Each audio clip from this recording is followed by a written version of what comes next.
একজন অমুসলিম ব্যক্তি একজন মুসলিমকে জিজ্ঞেস করলেন, তোমাদের ধর্মটা ভারী অদ্ভুত। যে মুসলিম ব্যক্তি বলল, কীরকম?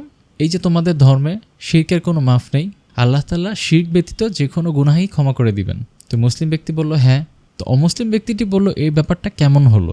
যে কাউকে হত্যা করেছে, যে সুদ খেয়েছে, যে চুরি করেছে, সে কি কোনো অর্থে কম খারাপ কোনো কাজ করলো? তাহলে তার কাজটা কেন আল্লাহ তাআলা ক্ষমা করে দিবেন? ব্যাপারটা তো মিলল না। তো তখন সেই মুসলিম খুব সুন্দর একটা উত্তর দিলেন। তিনি বললেন, স্ত্রী হিসেবে আপনি যে কোনো দুইজনের একজনকে নিতে পারবেন। সমস্যাটা হলো, মনে করুন স্ত্রী হিসেবে আপনি এমন কাউকে পাচ্ছেন যে আপনার সাথে খুব ভালো ব্যবহার করে, আপনার সাথে ঝগড়াঝাটি করে না, কিন্তু সে আপনাকে এসে বলল, আমি তোমাকে 95 ভাগই ভালোবাসি, কিন্তু আমাদের যে প্রতিবেশী ভাইটা আছে না, তাকে আমি 5% ভালোবাসি। আবার একই ক্ষেত্রে আপনি স্ত্রী হিসেবে হয়তো এমন কাউকে পেলেন যে আপনার সাথে সারাদিন ঝগড়াঝাটি করে, কিন্তু সে আপনাকে 100 ভাগই ভালোবাসে, আর কাউকেই সে ভালোবাসে না। এখন আপনি চিন্তা করে বলুন, আপনাকে যদি নিতে হতো স্ত্রী হিসেবে আপনি কাকে নিতেন?